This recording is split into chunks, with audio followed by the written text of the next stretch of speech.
Hi everyone. So the reflection for this week is going to be a little bit heavy. I just finished reading the parable of the sower, and I kind of just read 100 pages, and it's almost triggering because I feel like there's so much going on. There's so much violence, and even with Lauren's hyper empathy, you feel like, what is this world? I mean, um, I'm just at a loss of words because this was a really sort of violent book, but at the same time, it was an eye opener. And I think I really appreciated Lauren's idea of building a community. I wouldn't go as far as calling it a religion, but I think in the circumstances that they live in, it is actually very intelligent to come up with such a community where you could sustain, whether you're in a far off land, like, at the end of the story, they reach a land and they're able to communicate to each other that they're going to protect each other, they're going to plant more things, vegetables and fruits, and things that Lauren has packed in her emergency pack. But I think most that interested me was that Lauren called God as the idea of change. And she said that you couldn't imagine God, but you could imagine images of God through the things that surround us.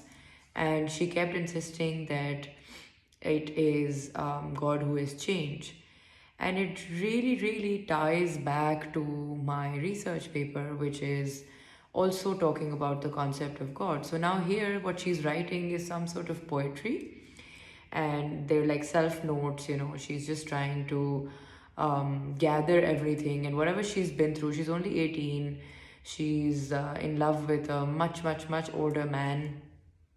There are parts that I want to read, but I also don't want to spoil it for everyone. There was one part particularly that I kind of, it made me cringe a little bit. And I think that's part of the reason this book was chosen. The queerness around it, I found that Lauren acting like a man or a leader or somebody who's strong enough not to be picked on was the part where it, I guess we could say, she's queer. Um,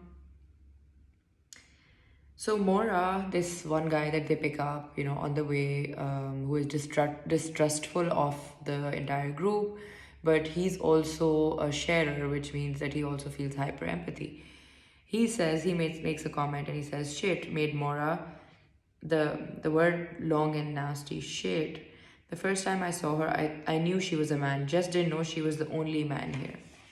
So we go back to the concept of what being, what does being male mean?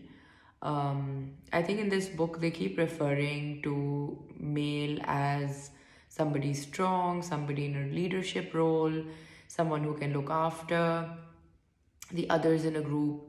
And they also, within the story, it's being contested because eventually you find that power, that leadership in Lauren, who is actually a girl. And she's very much, enjoying, pleasure as a girl. She doesn't she doesn't want to take up aspects of, converting herself into something that looks like a man.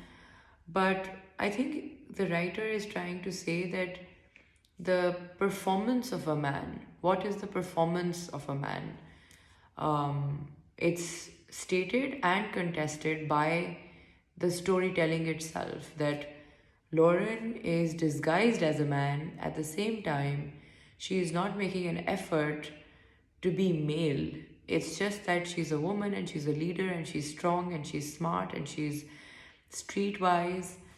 And that makes it literally a full circle that, you know, after reading all those books that we did this semester, we find this book and we find this queerness, you know, in Lauren's character, and you find that roles are not they're not biological. You could be a leader, you could be. So this statement made by you know, this strange man really got to me, and I said, you know, it's that toxic masculinity that these guys are talking about, you know. So it's just interesting to see, and this is just my reflection, because you know, it was really it was a wonderful book. I really enjoyed reading it.